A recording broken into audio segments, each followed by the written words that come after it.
ನಮ್ಮ ಸಮಾಜದಲ್ಲಿ ನಮಗೆ ಪ್ರತಿಯೊಬ್ಬರಿಗೂ ಒಂದೊಂದು ಹವ್ಯಾಸಗಳಿರುತ್ತೆ. ಆ ಹವ್ಯಾಸಗಳು ಕೆಲವು ಅಭ್ಯಾಸವೂ ಆಗಿಬಿಡುತ್ತದೆ. ಈ ಅಭ್ಯಾಸಗಳು ಕೆಲವು ದುರಾಭ್ಯಾಸಗಳು ಆಗುತ್ತೆ, ಕೆಲವು ಸದಾಭ್ಯಾಸಗಳು ಆಗುತ್ತೆ, ಕೆಲವು ಹಾನಿಕಾರಕವೂ ಆಗಿರ್ತದೆ, ಕೆಲವು ಸಂತೋಷಕಾರಕವೂ ಆಗಿರ್ತದೆ.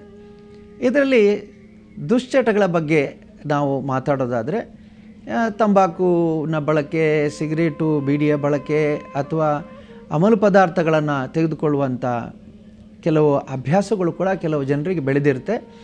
ಇದರಿಂದ ಅವರಿಗೂ ಕೆಲವು ಸಲ ಹಾನಿಯಾಗುತ್ತೆ ಅಥವಾ ಆರೋಗ್ಯಕ್ಕೂ ಮತ್ತು ಸಂಸಾರಕ್ಕೂ ಹಾನಿ ಆಗುತ್ತೆ.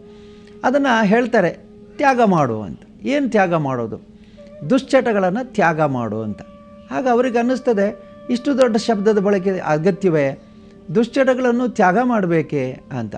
ನಿಜವಾಗಿ ತ್ಯಾಗ ಅನ್ನುವ ಶಬ್ದಕ್ಕೆ ನನ್ನ ಆತ್ಮೋದ್ಧಾರ ನಾನು ಮಾಡ್ಕೊಳ್ತೇನೆ ಅನ್ನುವ ಅರ್ಥ, ಪರೋಪಕಾರ ಮಾಡ್ತೇನೆ ಅನ್ನುವಂಥ ಅರ್ಥ ಅಲ್ಲ. ನನಗೆ ಕ್ಷೇತ್ರ ಧರ್ಮಸ್ಥಳದಲ್ಲಿ ದಂಪತಿಗಳು ಬರ್ತಾರೆ. ಬಂದು ಮಡದಿ ಹೇಳ್ತಾಳೆ, ಸ್ವಾಮಿ ಇವರು ಭಾಳ ಒಳ್ಳೆಯವರು, ಇವ್ರಿಗೆ ಒಂದೇ ಒಂದು ದುರಾಭ್ಯಾಸ ಕುಡಿತ, ಅದೊಂದು ಬಿಟ್ಟರೆ ಇವರು ದೇವರಂಥ ಮನುಷ್ಯ, ಚಿನ್ನದಂಥ ಮನುಷ್ಯ ಅಂತ. ನಾನು ಆಗ ಅವ್ರಿಗೆ ಹೇಳ್ತೇನೆ, ನೋಡಮ್ಮ, ದುಶ್ಚಟ ದೂರ ಆಗಬೇಕಾದ್ರೆ ನೀನು ಕೇಳಬಾರ್ದು, ನನಗೆ ನಿನ್ನ ಪತಿ ಕೇಳಬೇಕು. ಯಾರಿಗೆ ಆ ದುರಾಭ್ಯಾಸ ಇದೆಯೋ ಅವರು ನನಗೆ ಕೇಳಲಿ, ಸ್ವಾಮಿ ನನಗೆ ಈ ದುರಾಭ್ಯಾಸ ಬಿಡಬೇಕು ಅಂತ. ಆಗ ನಾನು ಅವರಿಗೆ ಸಹಾಯ ಮಾಡ್ತೇನೆ, ಸಹಕರಿಸ್ತೇನೆ, ಮಾರ್ಗದರ್ಶನ ಕೊಡ್ತೇನೆ. ಯಾಕೆಂದರೆ ಇದು ಅವರು ಮಾಡುವ ಪರೋಪಕಾರ ಅಲ್ಲ, ಬದಲಾಗಿ ಅವರ ಆತ್ಮೋದ್ಧಾರ ಮಾಡಿಕೊಳ್ಳುತ್ತಂಥದ್ದು.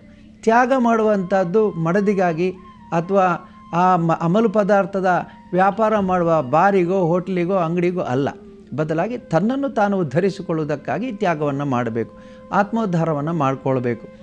ಹಾಗೆ ಅವರು ಕೇಳಿದಾಗ ಹೌದು, ನಿಮಗೆ ಅನೇಕ ಅವಕಾಶಗಳಿದೆ, ನಿಮ್ಮಲ್ಲಿ ದೈವತ್ವ ಇದೆ, ಆ ದೈವತ್ವ ಜಾಗೃತಿ ಮಾಡಿಕೊಂಡು ಈ ದುಶ್ಚಟಗಳನ್ನು ದೂರ ಮಾಡ್ಬೋದು.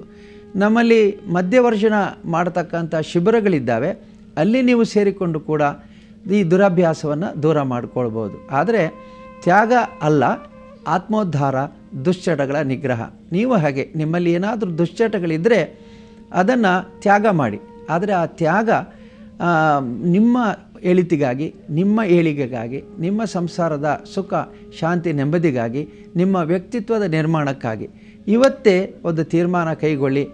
ನಿಮ್ಮ ದುರಾಭ್ಯಾಸಗಳು ಏನಾದರಿದ್ದರೆ ಅದನ್ನು ಬಿಟ್ಟು ದೂರ ಸರಿಯೋದಕ್ಕೆ ನಿಮಗೆ ಇನ್ನೂ ಬಹಳ ಅವಕಾಶ ಇದೆ. ದಯವಿಟ್ಟು ಅದನ್ನು ಮಾಡಿ.